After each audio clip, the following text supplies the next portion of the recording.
بسم الله الرحمن الرحيم. نستأتي الجلسة مثل ما له آباؤنا وأجدادنا ورجالنا وشيوخنا الصالحون. الله يدخل نياتنا بنياتهم وعملنا بأعمالهم وأخلاقنا بأخلاقهم على هذه النية وعلى كل نية صالحة جامعة شاملة من خير الدنيا والآخرة وإلى حضرة النبي سيدنا محمد صلى الله عليه وآله وسلم. والفاتحة. أعوذ بالله من الشيطان. بسم الله الرحمن الرحيم.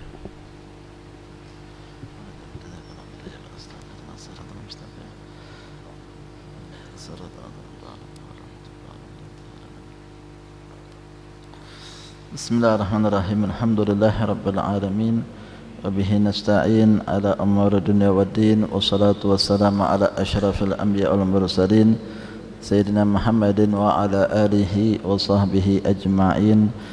Asyhadu an la ilaha illallah wahdahu la syarikalah wa asyhadu anna sayyidina Muhammadan abduhu wa rasuluh. Allahumma salli wa sallim ala sayyidina Muhammadin miftahi bab rahmatillah adada ma fi ilmillah salatan wa salaman daimaini bidawami mulkillah wa ala alihi wa sahbihi. Amma ba'd. Alhamdulillah, segala puji kita haturkan kehadirat Allah subhanahu wa ta'ala.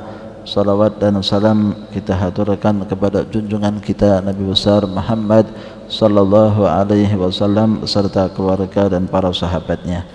Ikhwan rahimakumullah, pada kesempatan ini kita akan membahas tentang surat Al-Insyirah. Surat Al-Insyirah tidak lain adalah surat yang berkaitan dengan Rasulullah sallallahu alaihi wasallam, menunjukkan bagaimana keutamaan dan kemuliaan Rasulullah sallallahu alaihi wasallam. Di dalam ayatnya disebutkan a'udzubillahi minasyaitonirrajim, bismillahirrahmanirrahim, alam nashrah laka sadrak. Kalau diartikan secara letterlocksnya, bukankah kami Allah subhanahu wa ta'ala ini telah melapangkan bagi kamu dada kamu wahai Rasulullah sallallahu alaihi wasallam. Artinya Allah subhanahu wa ta'ala telah melapangkan dada buat Rasulullah sallallahu alaihi wasallam sehingga beliau ini mudah untuk menerima kenabian dan menanggung bagaimana beban berat yang ada di dalam menjaga dan menyampaikan risalah Allah subhanahu wa ta'ala.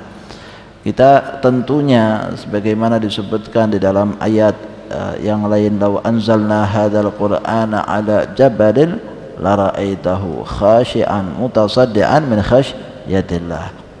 Kalau sekiranya kami turunkan Al-Qur'an itu kepada gunung, niscaya gunung itu akan hancur lebur, tidak mampu untuk menerima wahyu dari Allah subhanahu wa ta'ala. Kita mendengar pula kisah Nabi Musa alaihi salam ketika Allah subhanahu wa ta'ala mulai tampakkan cahaya Allah subhanahu wa ta'ala, maka pada saat itu gunung itu pun enggak mampu. Gunung itu tidak mampu untuk menerima penampakan cahaya Allah subhanahu wa ta'ala hingga hancur lebur dan pingsan Nabi Musa alaihi salam. Tetapi bagi Rasulullah sallallahu alaihi wasallam untuk terima wahyu ini diberikan kekuatan oleh Allah subhanahu wa ta'ala, sehingga tadi sudah dilapangkan dadanya oleh Allah subhanahu wa ta'ala buat Rasulullah sallallahu alaihi wasallam sehingga mampu untuk menerima wahyu dari Allah subhanahu wa ta'ala dan juga mampu untuk menanggung beban berat ketika menyampaikan risalah ini. Kita tentunya mendengar berbagai macam kisah bagaimana perjuangan Rasulullah sallallahu alaihi wasallam, dan Rasul menerima itu semuanya dengan lapang dada. Sabar Rasulullah sallallahu alaihi wasallam diperlakukan apapun oleh orang-orang kufar Quraisy. Setiap hari Rasulullah sallallahu alaihi wasallam kalau mau keluar dari rumahnya, maka pasti didapati ada duri-duri yang selalu menghalangi Rasulullah sallallahu alaihi wasallam. Maka dengan sabarnya Rasul menyingkirkan itu. Mau keluar, singkirkan dulu. Jalan, kemudian Rasulullah SAW. Kita tahu pula Rasulullah SAW sering mendapatkan air ludah diludahi Rasulullah Shallallahu Alaihi Wasallam. Nah ini memang secara umum ya, setiap para nabi dan para rasul semacam itu. Sudah nggak dapat gaji, ya, nggak dapat bulanan, ya, keluar setiap pagi dakwah. Ya. Kaitannya rezeknya bagaimana ya sudah Allah a'lam. Ya. Rasul saja ketika sudah ada di Madinah, ya, sudah hijrah, sudah masa-masa tenangnya Rasulullah SAW, kesusahan itu dihadapi dalam setiap harinya. Rumah tangga Rasulullah SAW. Ya setiap pagi, ya setiap waktu yang kemudian dipikirkan oleh Rasulullah SAW bagaimana kasih hidayah ini. Ya. La'allaka bakhi'un nafsaka alla yakunu mu'minin. Ya, wahai Rasulullah SAW, terasa sumpek kamu itu ketika orang-orang ini tidak mau beriman. Ya. Jadi memang bukan apa ya, bukan dari diri Rasulullah SAW sendiri kemudian yang punya keinginan kuat untuk supaya orang ini mau beriman kepada Allah Subhanahu Wa Taala. Padahal pada keesokan harinya yang didapat ya sama seperti yang kemarin. Tapi inilah namanya kesabaran. Bahwa seseorang itu akan kemudian mendapatkan daripada kemudahan ya, apabila mengalami masa-masa sulitnya ya. Setelah itu baru kemudian turun surat ya, idza jaa nasrullahi wal fath wa ra'aitan nasa yadkhuluna fi dinillahi afwaja. Kamu akan melihat bagaimana orang-orang itu berbondong-bondong masuk ke dalam agama Islam. Itu kapan? Setelah 20 tahun ya. Setelah 20 tahun Rasulullah SAW kemudian berdakwah, baru melihat hasilnya ya.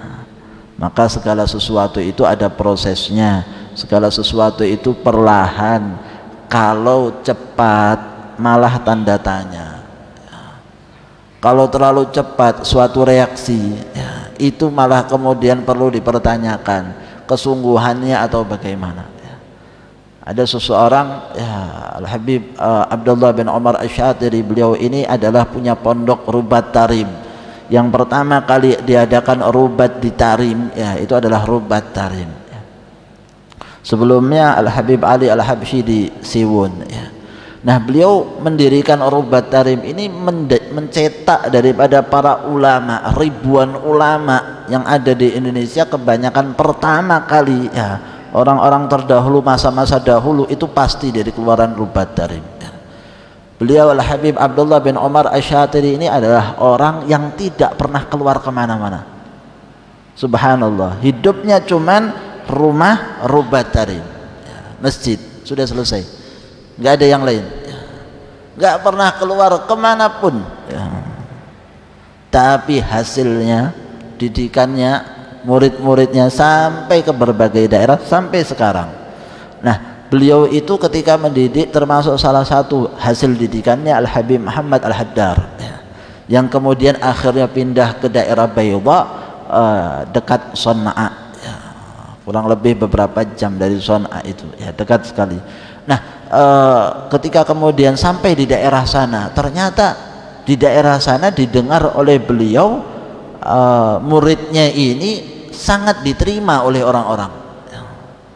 Orang-orang sangat mengeluh-ngeluhkan ya, bagaimana beliau itu kemudian sampai di daerahnya, lalu kemudian bangun pondok pesantren ya. Maka sang guru khawatir ya, loh kok diterima ya. Harusnya guru kan merasa senang ini, muridnya kemudian berhasil sukses. Maka kemudian mengatakan, apakah benar jalannya dia ini ya, kok sampai kemudian tidak mendapatkan kesulitan. Selang berapa lama ya, kemudian terdengar berita bahwa Al-Habib Muhammad Al-Haddar ini dipenjara ya. Maka dikirimkan surat kepada muridnya ini, alhamdulillah ya, begitu saya dengar kamu dipenjara saya tenang ya. Saya sekarang malah merasa tenang, alhamdulillah, berarti jalannya kamu itu benar sudah ya. Kalau dapat kesulitan, benar, jelas Rasulullah SAW saja seorang yang paling sempurna dapat kesulitan. Siapa fulan yang kemudian mau jalan tanpa ada kesulitan? Kurang sempurna apa Rasulullah sallallahu alaihi wasallam? Kurang baiknya apa Rasulullah SAW? Metode dakwah yang bagaimana yang tidak dilakukan oleh Rasulullah SAW? Tidak lembut bagaimana Rasulullah sallallahu alaihi wasallam? Nah, disebutkan di dalam ayat, ya, walau kunta faddan ghalidan qalbi lan faddu min haulik, ya, fabima rahmatin minallahi linta lahum. Sungguh dengan rahmat Allah subhanahu wa ta'ala, kamu wahai Rasul itu menjadi seorang yang lembut sekali Rasulullah SAW. Walau kunta faddan ghalidhal qalbi lan faddu min haulik. Kalau sekiranya kamu itu wahai Rasulullah SAW orangnya keras, orangnya kaku, ya, maka niscaya mereka semuanya akan lari daripada kamu. Ini menunjukkan bagaimana akhlaknya yang ada pada Rasulullah SAW. Dan sesungguhnya Rasulullah SAW ini sudah semacam itu keadaannya, sehingga memang sudah dilapangkan dadanya oleh Allah Subhanahu wa ta'ala. Nah, disitulah para ulama menunjukkan bagaimana keagungan Rasulullah Sallallahu Alaihi Wasallam. Rasulullah SAW belum minta untuk kemudian dilapangkan dadanya, sudah dilapangkan dadanya oleh Allah Subhanahu wa ta'ala. Nabi Musa alaihi salam ketika diangkat sebagai seorang nabi dan rasul, maka kemudian yang pertama diminta oleh Nabi Musa alaihi salam, Rabbi syrah li sadri wa yassir li amri wahlul 'uqdatam min lisani yafqahu qawli. Rabbi syrah li sadri, ya Allah lapangkanlah dadaku, ya. Ini menunjukkan bagaimana Rasul sudah diberi sebelum diminta oleh Allah Subhanahu wa taala, sudah dikasih oleh Allah Subhanahu wa taala.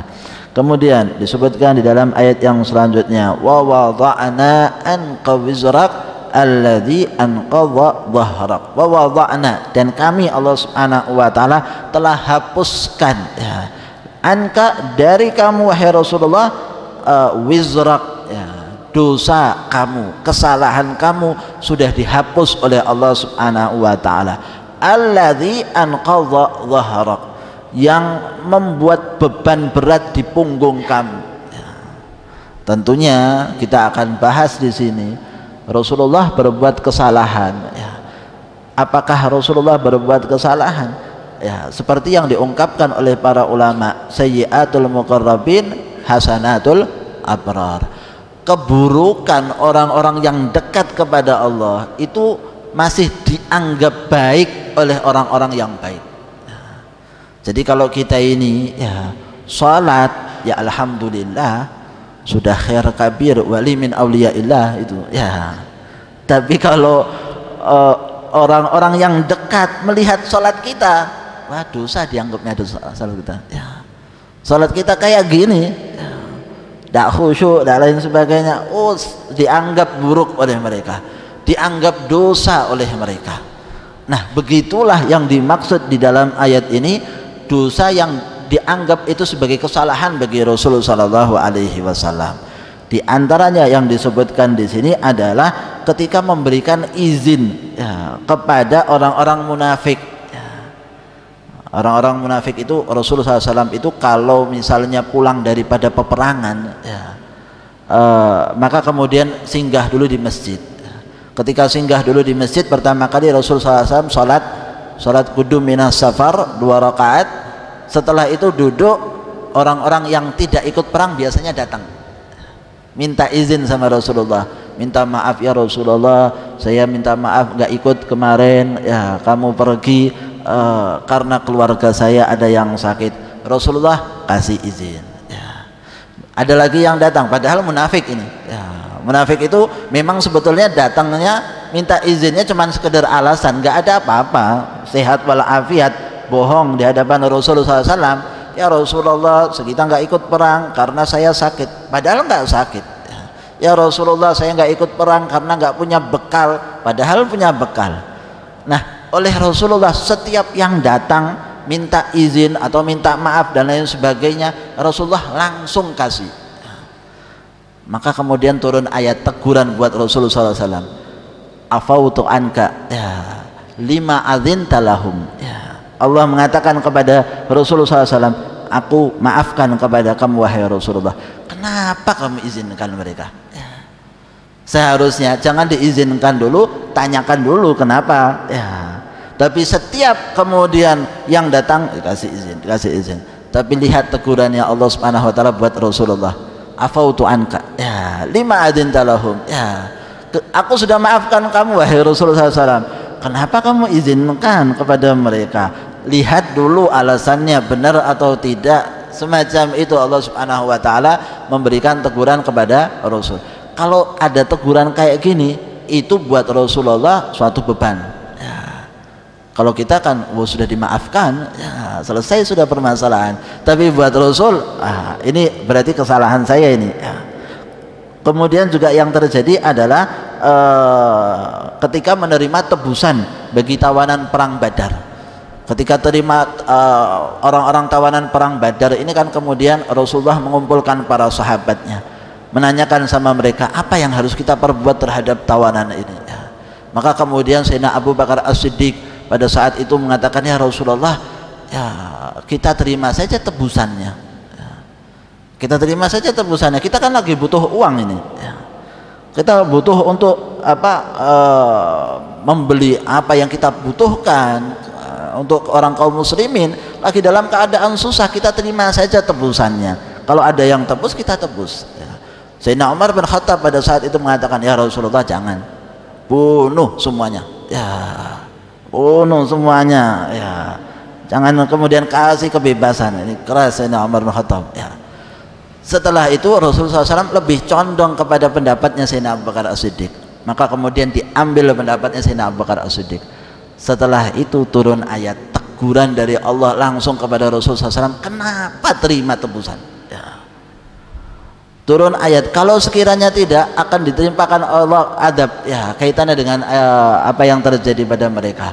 Nah pada saat itu Rasulullah SAW bersama Sayyidina Abu Bakar As-Siddiq nangis ya, ketika turun ayat ini. Sayyidina Umar datang ya, ya Rasulullah, apa yang terjadi? Apa yang membuat kamu nangis ya? Enggak ngomong Rasulullah SAW ya, karena nangisnya Rasulullah SAW. Dan Sayyidina Abu Bakar As-Siddiq juga menangis pada saat itu.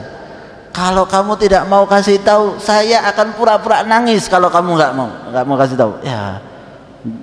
Fa'ilam abki fa'atabakau, saya akan berusaha nangiskan diri saya karena melihat Rasulullah SAW menangis. Maka kemudian ditunjukkan kepada Sayyidina Umar ayatnya ya, bahwa harusnya mengambil pendapatnya Sayyidina Umar bin Khattab radhiyallahu ta'ala yang kemudian memang harus dibunuh. Lalu kemudian diberikan oleh Allah Subhanahu wa taala kemudahan sehingga kemudian boleh terima tebusan, setelah itu boleh terima daripada harta rampasan perang. Nah, ini bagi Rasulullah kesalahan ya. Dianggapnya Rasul ini sebagai suatu kesalahan yang besar walaupun sudah dimaafkan oleh Allah Subhanahu wa taala. Begitu pula bermuka masam di hadapan orang yang buta, yaitu Abdullah bin Ummi Maktum ya, ketika Rasulullah sedang dakwah dengan para pembesar Quraisy pada saat itu, datang Abdullah bin Maktum yang tidak tahu situasi dan kondisi karena buta, mengatakan kepada Rasulullah, ya Rasulullah alimni ya, ajarkan kepada aku sesuatu sehingga kemudian aku bisa dekat kepada Allah. Kata Rasulullah SAW, tunggu dulu ya. Aku kemudian mendesak kepada Rasulullah SAW, ya Rasulullah alimni. Maka kemudian Rasul bermuka masam kepada Abdullah bin Maktum. Pada saat itu turunlah teguran Allah Subhanahu wa taala, abasa wa tawalla anja'ahul a'ma wa ma yudrika la'allahu yazakka. Dia mau bersuci dirinya ya, mau dekat kepada Allah Subhanahu wa taala, bagaimana kamu bisa bermuka masam? Alhasil semua itu sebenarnya sudah diampuni oleh Allah Subhanahu wa taala, tapi membuat beban bagi Rasulullah sallallahu alaihi wasallam. Maka Allah kemudian tegaskan di dalam ayat ini, wa wada'na anka wizrak alladzi anqadha dhahrak ya. Sudah lepas semuanya, jangan kamu pikirkan, wahai Rasulullah sallallahu alaihi wasallam. Begitu pula turun ayat, tapi ini ayat ini kan turun pada waktu Rasulullah SAW pulang daripada perjanjian Hudaybiyah.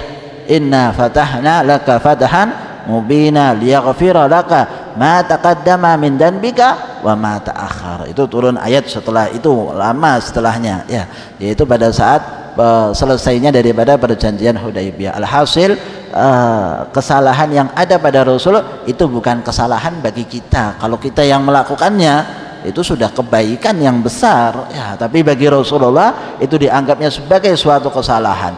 Kemudian pula sebagian ulama menyatakan bahwa yang dimaksud kesalahan di situ adalah kesalahan umatnya. Yang membebani bagi Rasulullah SAW adalah kesalahan umatnya. Kenapa? Segala sesuatu yang dipikirkan itu terasa akhirnya menjadi beban berat bagi Rasulullah SAW. Tapi kemudian wa wada'na anka wizrak, ya, kami sudah hapuskan. Maksudnya ya dengan taubatnya buat umatnya yang kemudian dipersiapkan oleh Allah Subhanahu wa taala bagi siapapun yang mau bertaubat kepada Allah Subhanahu wa taala. Kemudian disebutkan dalam ayat yang selanjutnya wa rafa'na laka dzikrak, dan kami Allah Subhanahu wa taala mengangkat sebutanmu wahai Rasulullah sallallahu alaihi wasallam, sehingga nama Rasulullah sallallahu alaihi wasallam dari sejak 1400 tahun yang lalu sudah diangkat oleh Allah Subhanahu wa taala sampai sekarang ya. Siapa yang mau mengangkatnya ya terserah ya. Mau ikut-ikut ngangkat boleh, monggo silakan ya. Kalau mau menurunkan namanya Rasulullah ya, lawang Allah mengatakan mau diangkatkan kok kamu mau turunkan ya. Mau dibenamkan namanya Rasul nggak bakal bisa. Yang pasti yang akan datang dan terus sampai yaumul qiyamah adalah orang-orang yang kemudian tetap mengangkat nama Rasulullah sallallahu alaihi wasallam, sehingga disebutlah nama Rasulullah sallallahu alaihi wasallam dalam setiap apa yang dilakukan oleh muslimin. Orang mau masuk Islam, syahadat harus mengucapkan wa asyhadu anna Muhammadar Rasulullah. Selain ucapan asyhadu an la ilaha illallah, enggak cukup asyhadu an la ilaha illallah masuk Islam, enggak sah masuk Islamnya. Kecuali juga menyatakan wa asyhadu anna Muhammadar Rasulullah. Kemudian saat azan juga disebutkan itu, saat tasyahud, waktu salat juga disebutkan nama Rasulullah sallallahu alaihi wasallam. Waktu khutbah harus baca salawat kepada Rasulullah sallallahu alaihi wasallam. Kemudian itu juga Allah perintahkan untuk kepada kita baca salawat. Ya ayyuhalladzina amanu sallu alaihi wa sallimu taslima, baca salawat semuanya. Ya, Allah saja baca salawat buat Rasulullah, bersalawat kepada Rasulullah, kemudian para malaikat bersalawat, sehingga nama Rasulullah ini disebut dalam setiap tempat, dalam setiap waktu. Ya, silahkan yang mau ikut baca salawat kepada Rasulullah untuk ikut pula mengangkat nama Rasulullah sallallahu alaihi wasallam. Kemudian dalam satu riwayat disebutkan atani Jibril, malaikat Jibril datang kepadaku, faqala inna rabbi wa rabbaka yaqul kaifa rafa'ta dzikrak. Bagaimana Allah Subhanahu wa taala mengatakan kepada malaikat Jibril dan mengatakan kepada Rasulullah sallallahu alaihi wasallam, bagaimana aku Allah Subhanahu wa taala mengangkat namamu wahai Rasulullah sallallahu alaihi wasallam. Maka Rasulullah mengatakan Allahu a'lam, Allah yang lebih mengetahuinya. Qala idza dzukirtu dzukirta ma'i. Ya. Maka setiap nama Allah disebut, ya, kata Allah Subhanahu wa taala, namaku disebut, maka pasti nama kamu juga disebut. Ya. Setiap nama Allah disebut pasti setelah itu namanya Rasulullah sallallahu alaihi wasallam, seperti yang disebutkan dalam riwayat Nabi Allah Adam alaihi salam ketika membuka matanya pertama kali dilihat di bawah arasy-Nya Allah Subhanahu wa taala bertuliskan la ilaha illallah Muhammadur Rasulullah. Ya. Surga setiap pintunya ucapannya la ilaha illallah Muhammad Rasulullah. Ya, apa yang dilihat oleh Nabi Allah Adam selalu yang ada adalah namanya Allah dan namanya Rasulullah sallallahu alaihi wasallam. Maka kalau semacam ini kedudukan Rasulullah sallallahu alaihi wasallam yang diangkat oleh Allah Subhanahu wa taala namanya, suatu hal yang wajar kalau kemudian kita bersorak lalu kemudian ikut menyebutkan nama Rasulullah sallallahu alaihi wasallam, membaca salawat kepada Rasulullah sallallahu alaihi wasallam. Kemudian ikhwani rahimakumullah disebutkan di dalam ayat yang selanjutnya, fa inna ma'al usri yusra, inna ma'al usri yusra. Kaitannya dengan ayat ini turun ada sebab turunnya, yaitu disebutkan bahwa orang-orang musyrik ini mengejek kaum muslimin, bahwa mereka ini adalah orang-orang yang fakir. Kita tahu siapa yang masuk Islam pada saat itu, ya Bilal bin Rabah, ya, seorang budak. Kemudian sahabat yang lain Suhaib bin Amr, ya, itu tidak lain orang, ya juga budak, ya. Kebanyakan adalah para wanita, kebanyakan adalah orang-orang yang lemah. Maka yang sedikit saja mereka yang kaya seperti Sayyidina Abu Bakar As-Siddiq, tapi kebanyakan di antara mereka itu adalah orang-orang yang lemah. Maka kemudian diejek oleh kaum musyrik pada saat itu kepada kaum muslimin. Maka Allah Subhanahu wa taala turunkan ayat fa inna ma'al usri yusra, inna ma'al usri yusra, ya. Di dalam ayat ini ditegaskan fa inna ma'al usri yusra, sesungguhnya bersama dengan kesulitan itu ada kemudahan. Lalu dilanjutkan di dalam ayat yang selanjutnya inna ma'al usri yusra, sesungguhnya ditegaskan lagi oleh Allah bersama dengan kesulitan itu ada kemudahan. Nah, kalau dalam segi bahasa maka dikatakan al-usurnya itu disebutkan dua kali tapi dengan alif lam semuanya. Fa inna ma'al usri, ada alif lamnya. Lalu ayat yang selanjutnya inna ma'al usri, itu berarti al-usurnya, kesulitannya disebut dua kali tapi maknanya satu. Jadi kesulitannya itu sama, satu, tapi disebutnya dua kali di dalam ayat. Kemudian yusranya, ya, kemudahannya itu disebutkan dua kali tapi tidak ada alif lamnya. Menunjukkan apa? Menunjukkan ada dua macam, bukan yang sama, ya. bukan yang sama, ada dua macam kemudahan. Maka disebutkan di dalam hadis Rasulullah SAW ketika turun ayat ini, absyiru atakum al-yusur, beri kabar gembira kepada kalian, kata Rasulullah SAW, bahwa sesungguhnya telah datang kepada kalian itu kemudahan, lan yaghliba usrun yusrain, ya. Sungguh satu kesulitan tidak akan bisa mengalahkan dua kemudahan, ya. Kemudahannya berapa? Dua, kesulitannya cuma satu, ya. Satu dibanding dua pasti menang yang dua. Maka kemudian Rasul mengatakan tidak akan bisa mengalahkan kesulitan yang satu dengan dua kemudahan yang diberikan oleh Allah Subhanahu wa taala. Sehingga kita harus tahu bahwa setiap kesulitan yang kita hadapi pasti selanjutnya ada dua kemudahan.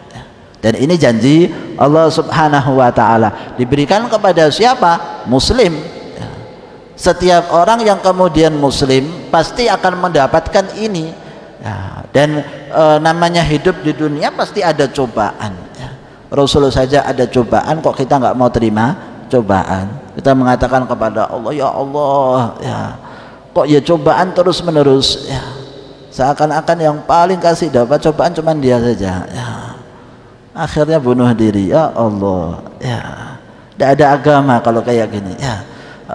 Tidak lain orang itu harus tahu bahwa di sekelilingnya, di sekitarnya, semuanya itu ada orang-orang yang juga mendapatkan cobaan dari Allah Subhanahu wa taala. Dan Allah juga berjanji bahwa tidak akan memberikan cobaan kecuali yang sesuai, yang dia mampu untuk terima, itu pasti. Dan setelah dia mendapatkan kesulitan, pasti setelahnya ada dua kemudahan. Sampai disebutkan di dalam hadis, laukanal usur fi juhrin, ya, ini ada kesalahan penulisan saya kira. Laukanal usur fi juhrin la tabi'ahul yusru hatta yadkhula fih, ya. Kalau sekiranya kesulitan itu berada di dalam lubang, ya, bukan di dalam batu, ya, ada kesalahan itu tulisan. Laukanal usur fi juhrin, juhr itu lubang, ya. Kalau sekiranya kesulitan itu sampai masuk ke dalam lubang, la tabi'ahul yusru hatta yadkhula fi, ya. Niscaya kemudahan itu akan ikut bersama dengan kesulitan tersebut sampai masuk ke dalam lubang itu, ya.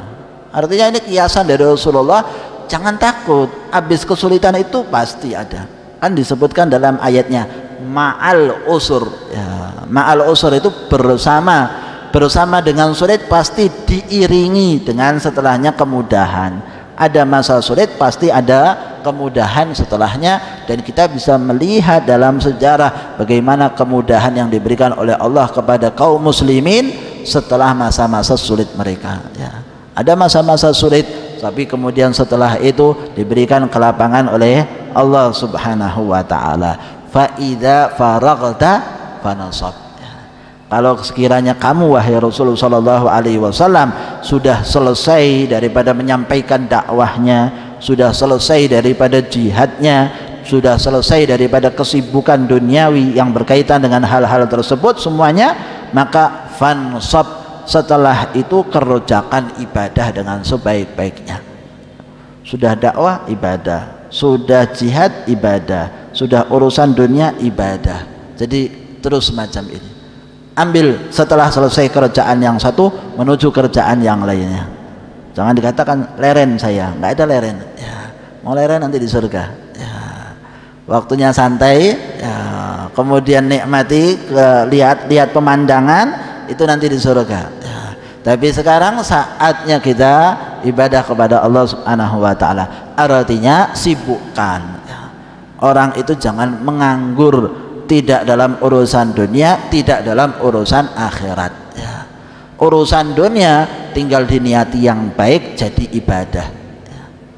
Nah, gampang kita ini mau jadikan semua waktu kita ibadah itu akan mudah kok. Ya. Sehingga kita ini dapat pahala dengan apa? Niat. Ya. Apabila segala sesuatu diniati dengan baik, maka apa yang kita kerjakan itu semuanya dianggap ibadah. Pahala akan besar. Waktu kita nggak terbuang percuma. Ya. Disebutkan dalam pembahasan bahwa sungguhnya nanti di yaumil akhir, ketika seseorang melihat ada waktu terbuang percuma ketika dia hidup di dunia, kalau niscaya dia itu pada saat itu akan menyesal, dia menyesal dengan penyesalan yang sangat besar, sampai disebutkan dalam perumpamaannya kalau sekiranya ada kematian dia bakal mati karena nyeselnya. Kenapa? Ada waktu terbuang percuma, belum maksiat ini. Gimana kalau maksiat? Ini waktu terbuang percuma saja, itu kayak gitu nyeselnya dia. Kenapa? Ya karena dia tahu bahwa nanti di yaumil akhir baru tahu betapa besarnya makna waktu yang dikasih oleh Allah Subhanahu wa taala. Nah, ya kita ini kan dikasih waktu banyak ini. Ya alhamdulillah waktu ini kemudian bisa kita gunakan, harusnya kita bisa gunakan dengan sebaik-baiknya. Sehingga kalaupun tidur harus punya pedoman dalam diri kita. Jangan sampai tidur kita ini terbuang percuma. Kenapa? Lakukan adabnya Rasulullah SAW. Ya. Sunnahnya Rasulullah diterapkan. Tidurnya itu jadi ibadah. Ya. Jangan mau ada waktu terbuang percuma.